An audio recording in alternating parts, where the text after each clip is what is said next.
Dentro de las enfermedades, nosotros habíamos escuchado recién en el video que una de las patologías estaba asociada a la dermatitis herpetiforme, ¿bien?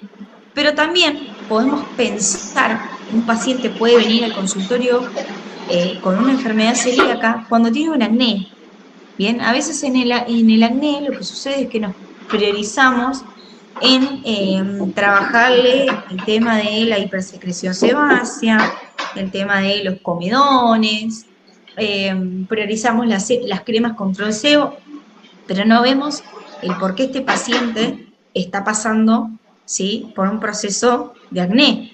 Bien, entonces por ahí podemos evaluar la posibilidad de que el acné pueda asociarse a una enfermedad celíaca, al igual que la fragilidad en las uñas, que la dermatitis de contacto, la dermatitis atópica, bien, la fragilidad capilar, es decir, se me cae el cabello mucho, ¿sí?, alopecia areata, bien, todas estas patologías están asociadas, pero principalmente la primera manifestación extraintestinal que aparece en los pacientes celíacos está relacionada a la enfermedad de During-Brock, ¿sí?, o dermatitis herpetiforme, que generalmente su nombre lo dice, dermatitis es inflamación de la dermis, ¿bien?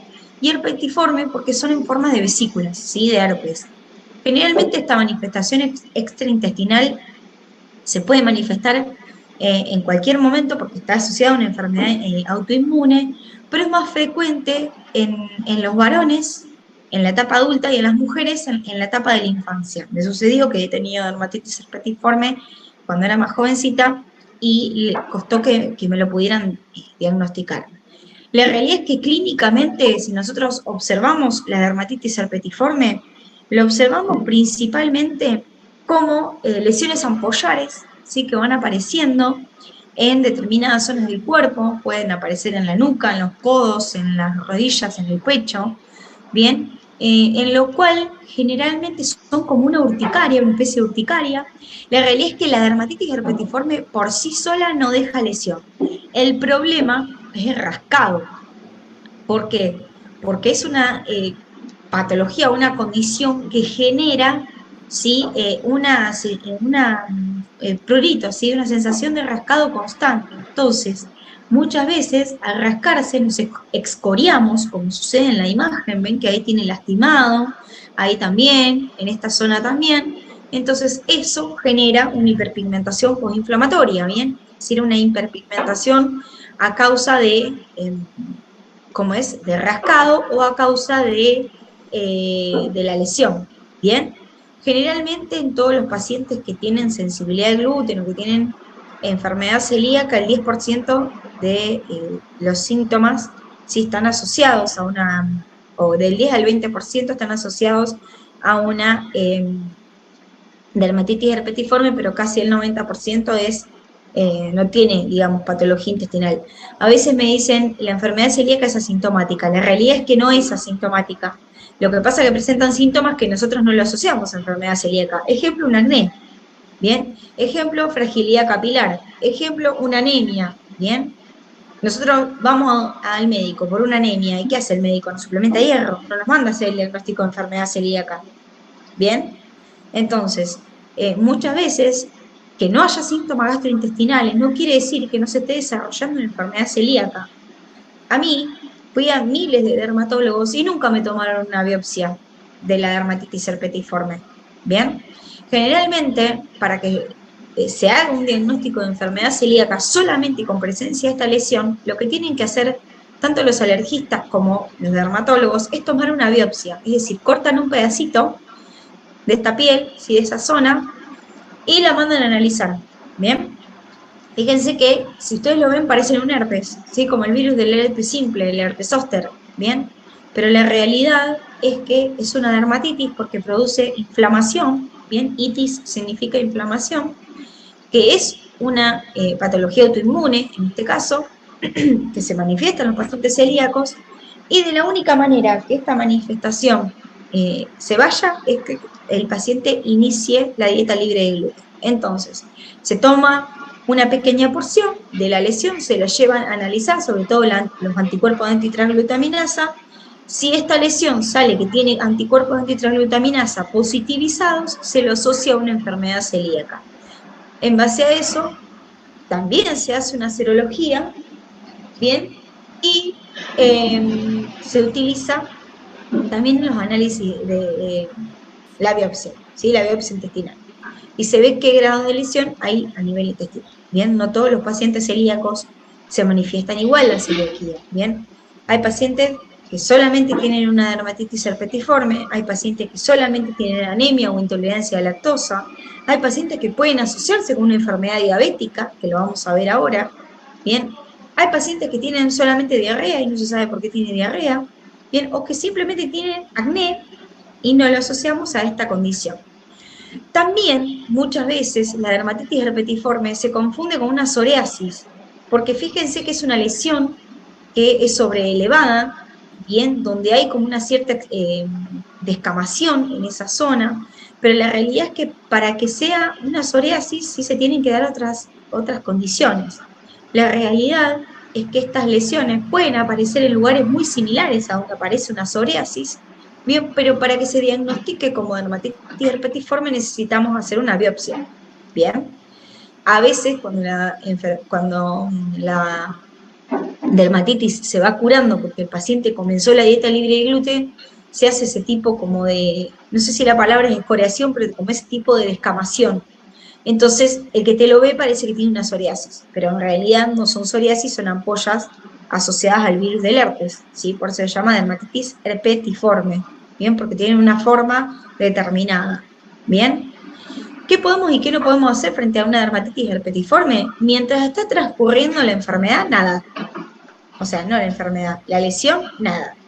Tenemos que esperar que el paciente inicie con la dieta libre de gluten y luego de la semana o los 10 días que se va aliviando la sintomatología, lo que nosotros tenemos que hacer ahí es hidratar la piel, bien, principalmente. Ahora, si quedó algún tipo de lesión por rascado, podemos contribuir con un peeling, ¿sí? Un peeling con un ácido lactobiónico o un peeling con una gluconolactona que ayude a mejorar el aspecto de la piel, o algún ácido cógico, una arbutina, ¿bien? Evaluar qué tipo, digamos, de ácido se puede utilizar en este tipo de piel. Recuerden que son pieles que están sensibles también, ¿bien? Otra de las manifestaciones que a veces se asocian, además de las uñas quebradizas, de la alopecia, de la hiperpigmentación, también hay dermatitis, ¿sí? Que puede asociarse a una dermatitis descamativa, principalmente, ¿bien? Aftas orales, lupus eritematoso, síndrome de Sjögren, urticaria, vasculitis, alopecia. Fíjense cuántas lesiones cutáneas están asociadas a la enfermedad celíaca y no sabemos. Bien, entonces, está bueno que nosotras sepamos esto porque tengo mucha gente que conozco que tiene lupus y no se sabe por qué tiene lupus, entonces yo le sugiero, ¿y por qué no te vas a hacer los análisis de enfermedad celíaca? Por ahí alivias la sintomatología sin necesidad de hacer un tratamiento exclusivo para lupus. Quizás consumiendo la dieta libre de gluten se mejora mucho más la sintomatología que si no la consume, pero bueno, eso también queda a elección de cada paciente. ¿Qué pasa con el gluten en la cosmética? Lo que sucede es lo siguiente, la realidad es que muchas veces el gluten, como mencionamos anteriormente, se utilizan como espesantes, ¿sí? Pero lo que sucede, más que nada, es que el tema de la cosmética no genera daño a nivel intestinal. O sea, yo me pongo una crema que tiene gluten y no voy a tener una diarrea osmótica. Lo que sí voy a tener generalmente es una dermatitis. ¿Por qué? Porque los celíacos tenemos intolerancia, pero además tenemos alergia al gluten. Entonces, la verdad es que la realidad es que por más que yo me topico algún tipo de estos, como es de estos cosméticos, no me voy a generar daño intestinal, pero sí me puedo generar una lesión cutánea. Tenemos que tener en cuenta que tanto los pacientes con alergia al trigo,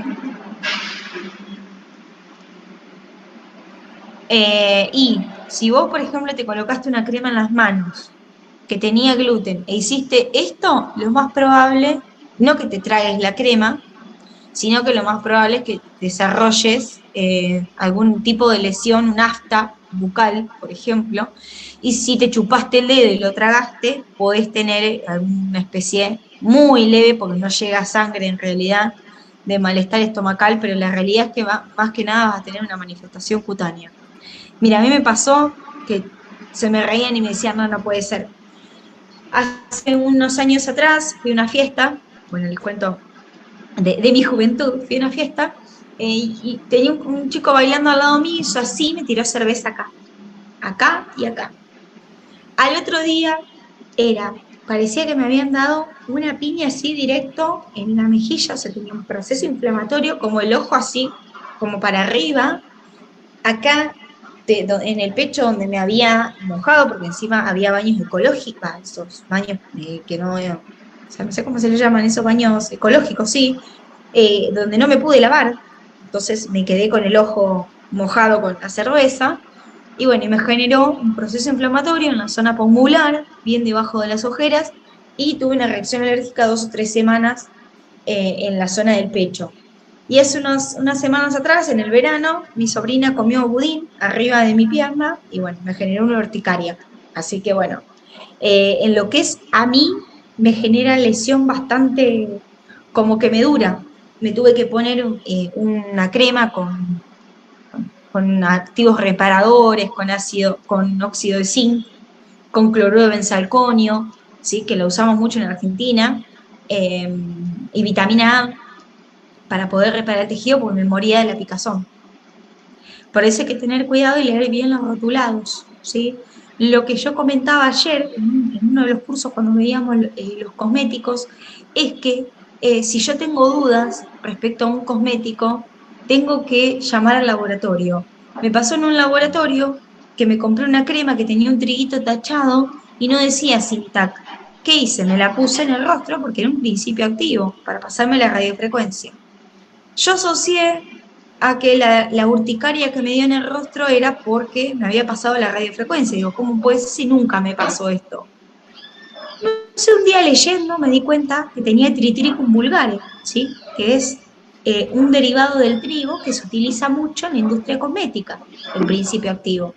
Entonces después me di cuenta que no era que a mí me había generado daño en la radiofrecuencia, sino el trigo. Ahí yo llamé al laboratorio y comenté esta cuestión. Bueno, obviamente, además de que me regalaron productos, que eso no venía al caso, les comenté que tienen que tener mucho cuidado con el tema de los símbolos, porque los pacientes celíacos, si nosotros vemos el triguito tachado, excepto que, digamos, yo ahora dejé de pecar de inocente y uso el que establece la ANMAT acá, que es el organismo que regula a los alimentos, medicamentos, productos cosméticos y demás. Pero yo pensando que tenía el triguito tachado sin leer los ingredientes, me puse esa crema en la cara. Imagínense cómo me quedó. Bien, obviamente llamé al laboratorio, no va a ser nunca escándalo, bueno, en mi caso no soy de estas cuestiones, pero bueno, tampoco pretendía que me regalen productos ni nada de eso, pero sí llamé porque por ahí otra persona que no sabe de esta cuestión y le venden esto pensando que es Intac, le iban a generar una urticaria constantemente. Entonces, bueno, estas cuestiones también hay que tenerlas en cuenta. Comentaba recién que, bueno, tanto los pacientes con sensibilidad al gluten no celíaca o enfermedad celíaca principalmente, no se pueden poner ningún tipo de cosméticos que tenga TAC. En los pacientes que tienen alergia al trigo sí toleran mejor, por ejemplo, ingredientes como levadura de cerveza, que proviene de la cebada, el extracto de malta, ¿sí? Algunos activos que tienen secalina, que viene del centeno, o avena sativa, que es el que más conocemos. Pero todo lo que sea trigo, nada. Entonces, en estos pacientes, para que no haya una reacción alérgica, debemos evitar este tipo de cosméticos. Algunos de los derivados, para que nosotros lo podamos encontrar en la página de Incy Beauty, que también está la aplicación para poder descargar, tenemos, digamos, los distintos derivados. Nosotros por ahí no sabemos qué significa wheat, o no sabemos qué significa barley, o malt, tenemos que entrar en la página de Incy Beauty, ponemos malt, y ahí nos va a decir que es un derivado de la cebada, que tiene gluten, ¿sí? Entonces esto ya sabemos que los pacientes celíacos no podemos dar nada que tenga Triticum vulgare o gliadin, ¿bien? que tenga malta, ordeína y nordeína, pacientes con que deriva de la cebada, perdón, secalina, que deriva de centeno, y avenina, oatmeal o avena sativa, que provenga principalmente de la avena. Bien, estos son, digamos, las formas de identificarlo. Y en cuanto son las enfermedades asociadas a la piel, la realidad es que todos los alimentos permitidos son todos los alimentos naturales. Las carnes, las verduras, la fruta, los huevos, las legumbres envasadas. Pero en determinadas cuestiones hay que tener en cuenta ciertas cuestiones. Cuando nosotros salimos de nuestro hogar, podemos consumir este tipo de alimentos, pero no los podemos consumir. Por ejemplo, yo voy a un restaurante y que a mí me digan te hago un pollo con ensalada, la realidad es que no sé si no me cortaron el pollo con el mismo cuchillo que cortaban el pan, ¿bien? O si me lo ponen en un plato donde apoyaron antes una porción de pizza. Son cuestiones pavas, o me cortan la lechuga y el tomate en la misma, eh, no me sale la palabra, tabla, perdón, que cortaron algún otro producto que sea contacto. Entonces, bueno, esto de la contaminación cruzada lo tenemos que tener en cuenta como cuidado para los pacientes celíacos. Y en cuanto a la diabetes, y es lo último que vamos a mencionar, porque dermopatías no llegamos a verla, sabemos bueno, ustedes ya han visto sistema endocrino con Bianca hace poquito, seguramente, pero nosotros sabemos que las hormonas cumplen la función de comunicarnos, ¿sí? De señalización y de comunicación, y que circulan a través de la sangre, y son esenciales para el correcto funcionamiento de distintas funciones que cumple el cuerpo. ¿Por qué empezamos hablando de hormona? Porque la realidad es que nosotros ahora vamos a hablar de la diabetes, y por ende vamos a hablar de una hormona muy importante en la diabetes, que es la insulina. ¿Bien? Entonces, las hormonas forman parte de nuestro sistema endocrino, son sintetizados por glándulas principalmente, ¿bien? Y generalmente son neurotransmisores que generan muchas veces eh, o que trabajan, digamos, generando beneficios en la salud, ¿bien? Nosotros tenemos, la piel es un órgano hormonodependiente, o sea, tenemos hormonas en todas partes del cuerpo y cada glándula sintetiza una hormona distinta, pero también sabemos que los órganos sintetizan hormonas. En nuestro caso nos va a pasar con el páncreas, ¿bien? Como bien sabemos, la piel es un órgano hormonodependiente, y su apariencia y su textura va a también depender de la parte hormonal. Por eso, explicábamos esto al principio, cuando mencionamos piel sensible y piel con rosácea, que a veces tenemos cambios hormonales, y cuando disminuyen en las mujeres los niveles de estrógeno, por ejemplo, podemos tener menopausia, ¿sí? o empezamos con la aparición de la menopausia, de los calores intensos, ¿sí? Disminuimos la secreción de estrógenos, empezamos con la aparición de líneas de expresión más marcadas, con hiperpigmentaciones en la piel. En los varones los andrógenos también, cuando disminuyen, producen caída del cabello, alteraciones, bueno, hormonales, ¿sí? Digamos, una de estas hormonas, que son hormonas sexuales, tanto femeninas como masculinas, bien, que las generan obviamente nuestros órganos genitales, estas van a influir de manera directa o indirectamente en el desarrollo de los individuos. Bien, y las hormonas de crecimiento, que también tienen una cierta somatotrofina y somatotropina, tienen una cierta funcionalidad en nuestro organismo. No me voy a meter en esto porque ya ustedes lo vieron con Bianca, creo que sí, ¿no? Sí, lo vieron con ella. Pero bueno, la idea un poco general es que sepan por qué mencionamos la parte de hormonas en diabetes. ¿Bien? Vamos a empezar a hablar de la diabetes. La diabetes es una enfermedad que también está asociada muchas veces a manifestaciones cutáneas, principalmente resequedad en la piel, pero la realidad es que la diabetes es una enfermedad asociada a un aumento de la glucosa en sangre, ¿sí? Nosotros vamos a mencionar que tenemos dos tipos de diabetes, la diabetes tipo 1 o la diabetes mellitus o tipo 2, ¿bien? La diabetes tipo 1 es la diabetes insulino dependiente, ¿bien? En los pacientes que se tienen que incorporar esta hormona vía exógena, ¿bien? ¿Qué pasa en esto? Generalmente en la diabetes lo que sucede es un trastorno que va a ocurrir, ¿sí? Digamos, en nuestro organismo, en las personas que también tienen una cierta predisposición genética, en el que ocurre que hay un aumento muchas veces de la glucosa en sangre, ¿sí? Pero ¿qué sucede acá? La realidad que sucede es lo siguiente. Dependiendo del tipo de diabetes, es el daño, digamos, que se genera en nuestro organismo. En los pacientes con diabetes tipo 1 hay una destrucción de las células betas del páncreas, ¿sí? Es decir, nuestro páncreas directamente no sintetiza insulina, no sabe lo que es sintetizar insulina. Y ustedes saben que la insulina es la única hormona que puede regular, ¿sí?, a la glucosa, al aumento de azúcar en sangre. Bien, entonces, en los pacientes diabéticos tipo 1, insulino dependientes, necesitan de la inyección de insulina para que cumpla la función que el páncreas no puede hacer, que es sintetizar insulina, y por ende disminuir los niveles de glucosa en sangre. Entonces, en base al análogo de insulina que se coloquen, ¿sí?, es cómo se van a mantener los niveles en sangre. Generalmente, los análogos de acción lenta son los que se ponen a la noche, ¿sí?, para evitar que haya una hipoglicemia a la noche y el paciente se muera sin saberlo. ¿Bien? Y además para mantener los niveles de glucosa estables en ayuna cuando el paciente se levanta. ¿Bien? Pero bueno, no me meto en la parte fisiopatológica. Y la diabetes tipo 2 o diabetes mellitus es una patología autoinmune donde hay, digamos, el páncreas, las células beta del páncreas sintetizan algo de insulina, pero la síntesis de insulina es insuficiente.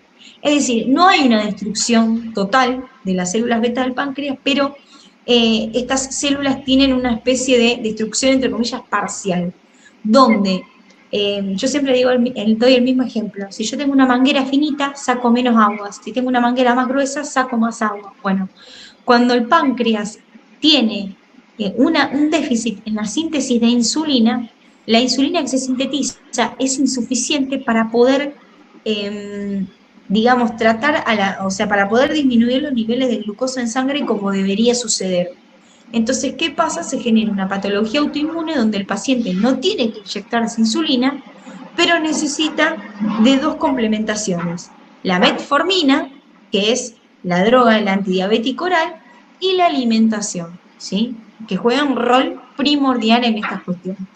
Cuando el paciente tiene un déficit de insulina, principalmente puede tener distintas patologías o lesiones cutáneas. La más conocida, la que nosotros por ahí más conocemos, es la acanthosis nigricans, que es esta hiperpigmentación que aparece en la zona de los pliegues, ¿sí?, que se da también en pacientes con hiperobesidad. Puede haber granulomas anulares y puede haber una necrobiosis. Generalmente en los pacientes con diabetes hay trastornos de la microcirculación, ¿sí?, microangiopatías, pero también puede haber alteraciones renales y generar una nefropatía diabética.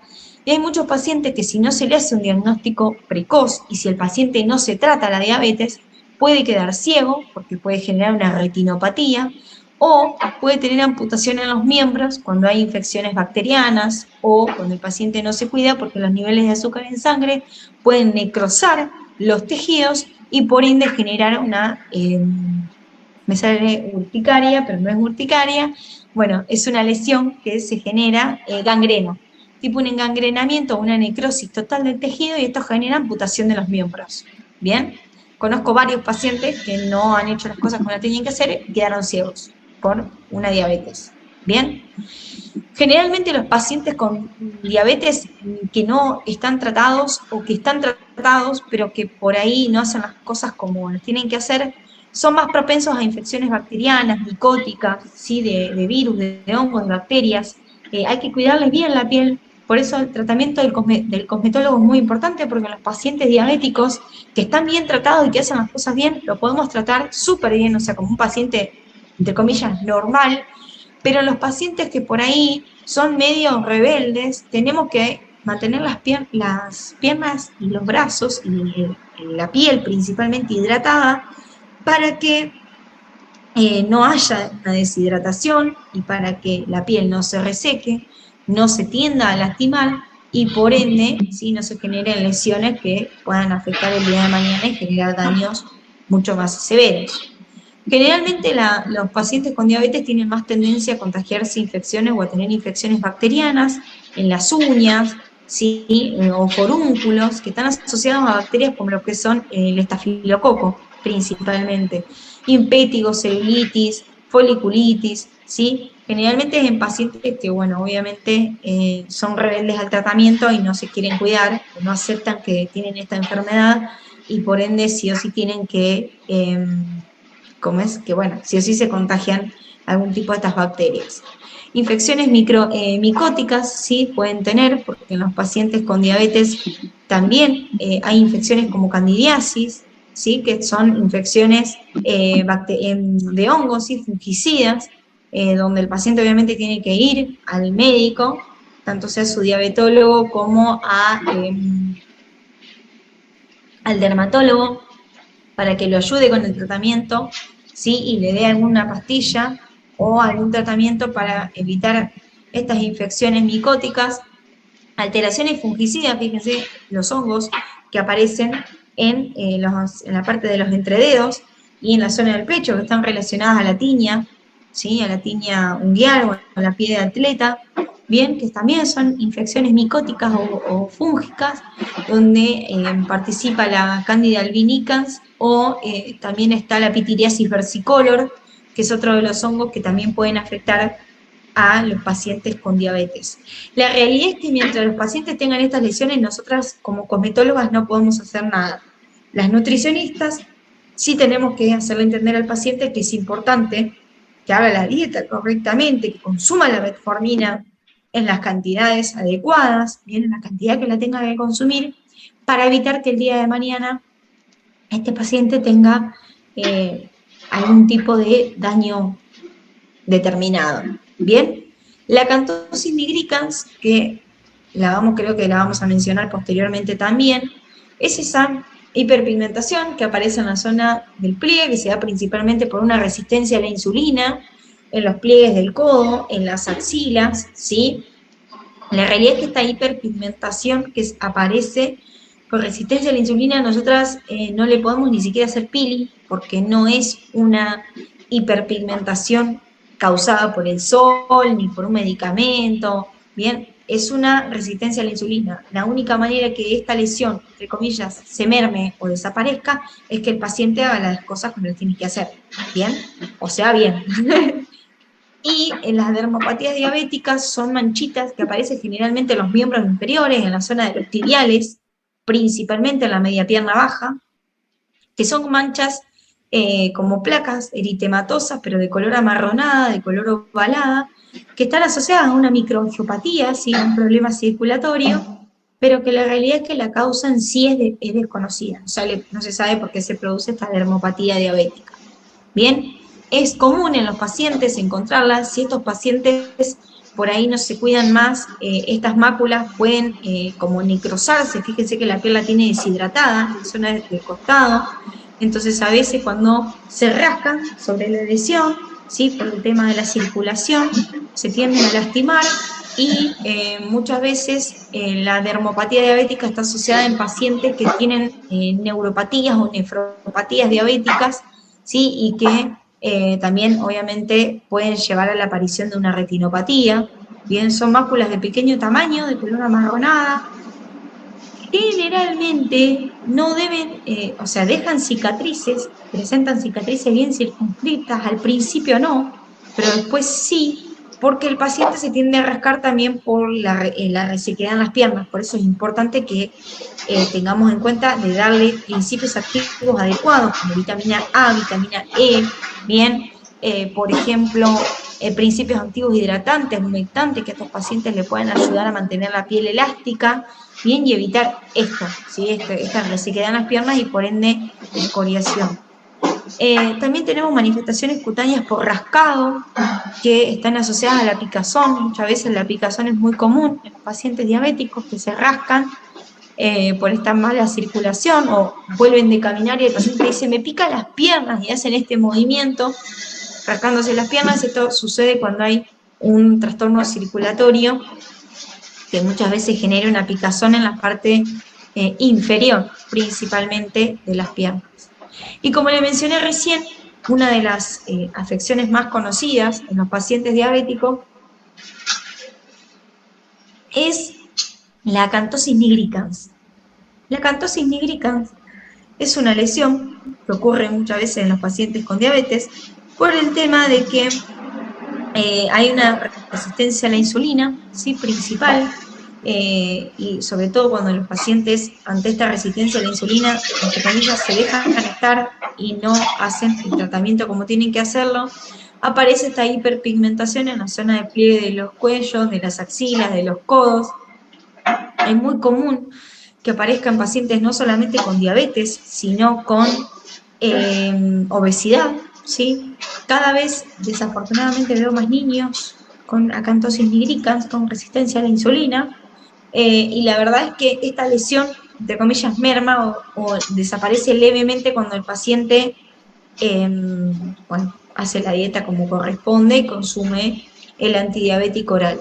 Generalmente no es que esto no es canceroso ni le va a generar ningún daño severo, ni el paciente se va a morir porque tenga acantosis nigricans, pero sí, obviamente, como que le genera un incorde al paciente desde el punto de vista psicosocial por una cuestión de la mirada del otro. ¿Bien?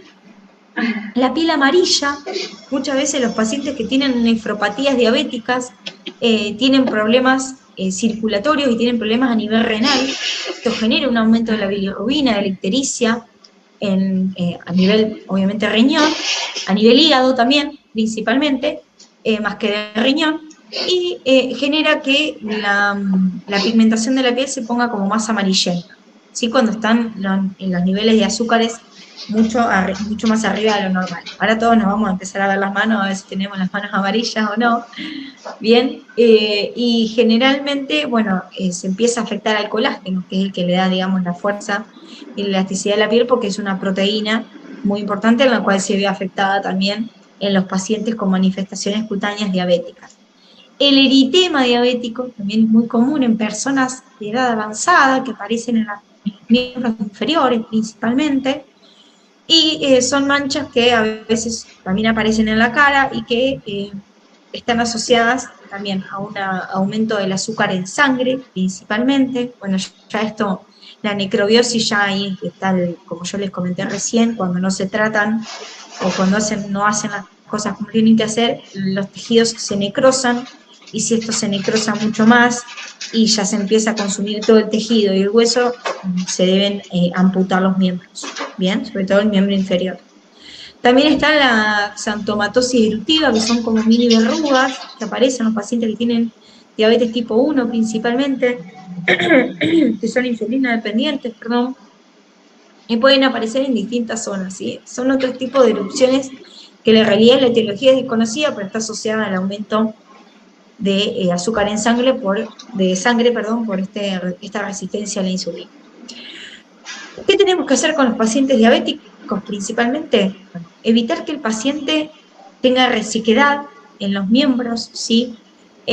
Tratar de que si hay una lesión, el paciente no recurra ni a peeling, ni a bañarse con el agua muy caliente, ¿sí? Para evitar que esta lesión se agrave. Tenemos que mantener hidratadas las piernas, los pies, obviamente, para evitar pie diabético, los brazos, ¿sí? Casi todo el cuerpo es importante el aporte correcto de principios activos y de cremas. Bien, que el paciente evite, digamos, cortaduras o raspaduras, porque estos pacientes, al tener un problema en la microcirculación, probablemente sean pacientes que tengan problemas en la coagulación. Entonces, lo más probable es que estos pacientes tarden mucho más el proceso de cicatrización en llevarse a cabo que en un paciente que no padece una diabetes. Tomar mucho líquido, porque necesitamos mantener hidratado bien interna el organismo, bien, y vía externa con el uso de cremas, y empezar a hacer tratamientos, ¿sí? Tratamiento cosmetológico, cosmético, para mantener la piel lo más sana e hidratada posible, pero también es importante que se tome conciencia y que se le pueda explicar al paciente la importancia de hacer las cosas bien, ¿sí? La importancia de ir a un nutricionista que le trate su diabetes, de ir al médico diabetólogo o al médico clínico, ¿sí? Que lo medique y que él consuma esa medicación, para mantener su calidad de vida y alargar su calidad de vida, ¿sí? Porque estos pacientes generalmente, si mueren de una cetoacidosis diabética o mueren de alguna otra, eh, eh, digamos, comorbilidad asociada, es porque estos pacientes no se cuidaron. He escuchado mucho, se murió porque tenía diabetes. No, la realidad es que no se murió porque tenía diabetes, se murió porque no tenía controlada la diabetes. Entonces, sobre todo el azúcar en sangre. Entonces, bueno, esto también puede generar una disminución en la calidad de vida del paciente. Pero, ¿qué principios activos le podemos sugerir al paciente que utilice? Bueno, células madres, que son regeneradoras, reparadoras, ¿sí? Se utiliza mucho en personas maduras, las células madres. El aceite de argán, porque tiene un efecto regenerativo, sobre todo en la zona de los pies. En los pacientes con pie diabético es muy bueno por ahí el uso de los aceites, porque también ayudan al proceso de hidratación en la piel, bien, y le aportan elasticidad. El colágeno, porque se va destruyendo, no solamente en los pacientes diabéticos, sino con el paso del tiempo, o sea, por nuestro envejecimiento cronológico y biológico. Entonces, a veces, cuando hay una destrucción del colágeno, se lleva a cabo un proceso inflamatorio, como ocurre en los pacientes con rosácea que les comentaba recién. Hay un proceso de edematización y por ende, sí, empieza este proceso de enrojecimiento. Bien, entonces, cuando se incorpora colágeno, el colágeno ayuda a descongestionar, también a cicatrizar, a activar la circulación. El ácido láctico, todos los alfa hidroxiácidos y polihidroxiácidos menores al 10%, son muy buenos para utilizar porque no actúan como regeneradores, sino que son más bien hidratantes. Mejorar la oxigenación, ¿sí? Podemos hacer drenaje linfático, masajes circulatorios. Recordemos, otra cosa importante, que mejoramos la circulación con principios activos en base del camphor o con vendajes modelador, pero es importante que nosotros tengamos en cuenta que el masaje se tiene que hacer tranquilo, ¿sí? Es un masaje que tiene que tener técnicas y movimientos relajantes, porque estos pacientes tienen tendencia a tener edema, tienen tendencia a tener alteraciones en la circulación. Entonces, lo más probable es que si yo al paciente le aprieto al hacer el masaje, puedo generarle dolor, ¿sí? Entonces el paciente no viene más. Y la realidad es que no quiero que el paciente venga por una cuestión económica, sino por una cuestión de salud, que a veces hay pacientes que lo necesitan sí o sí. ¿Bien? También el tea tree, porque el tea tree tiene función antiséptica, entonces por ahí podemos también actuar como, o utilizarlo como cicatrizante, antiinflamatorio, bien antiséptico, antibacterial. Y siempre tenemos que tener en cuenta que en los pacientes con diabetes, bueno, el masaje es muy importante, el tratamiento cosmetológico y cosmiátrico, la educación nutricional, ¿sí? Todo lo que sea tratamiento con masajes, tener en cuenta de hacer la presión adecuada para evitar que el paciente tenga dolor, ¿bien? Y es muy importante observar, hacer una semiología visual. ¿Por qué? Porque si yo veo que las cosas vienen bien, pero el paciente empieza a manifestar algún tipo de lesión en la piel, ya sea enrojecimiento, sarpullido, lo que sea, yo tengo que suspender el tratamiento y derivarlo directamente al diabetólogo. El diabetólogo va a saber si mandar directamente al paciente a un dermatólogo o le mandará a hacer análisis para ajustar la dosis de las pastillas que tengan que consumir. ¿Bien? Y por último, bueno, acá siempre sugerimos alguna rutina, tiene que haber un producto de limpieza, un tónico, ¿sí? Y una crema hidratante y humectante, se pueden hacer mascarillas. Si el paciente está, digamos, haciendo las cosas bien y está con un tratamiento adecuado, se le puede hacer lo que querramos. Una electroporación, una microdermoabrasión, se le pueden hacer punta de diamante, bueno, es lo mismo, radiofrecuencia, dermapen. Ahora, cuando yo veo que el paciente está presentando una lesión, freno, ¿sí? Y lo derivo al médico porque nosotros no sabemos qué puede suceder en estos pacientes, sobre todo en el rostro de estos pacientes. Entonces hay que tener en cuenta estas cuestiones para evitar un dolor de cabeza el día de mañana a nosotros, ¿sí? Y para evitárselo al paciente. ¿Bien? Como aparatología, podemos utilizar, como bien dijimos recién, IPL, microneedling, vacuumterapia, ultracavitación, todo lo que estimula el proceso de cicatrización. ¿Bien? Bueno, dermopatía lo menciono, pero no lo vamos a llegar a ver. Son todas las dermopatías faciales asociadas a déficit de nutrientes. Bien, pueden leerlos en sus casas, ¿sí? Si tienen alguna duda, obviamente, me lo pueden consultar, ¿sí? Porque bueno, ya me pasé un poco de la hora y bueno, ya tengo que terminar con la clase. Bien, ¿dudas? ¿Preguntas? ¿Qué les pareció la clase? ¿Les gustó? ¿Les pareció interesante? Cuéntenme un poco. ¿No hay ninguna duda? No, a ustedes.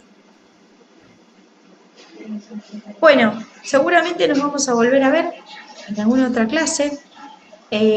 Cuando nos volvamos a ver para ver Nutricosmética, las quiero activas, así que se me van a prender las cámaras, me van a prender el, ¿cómo es? Los micrófonos, así bueno, nos volvemos a reencontrar.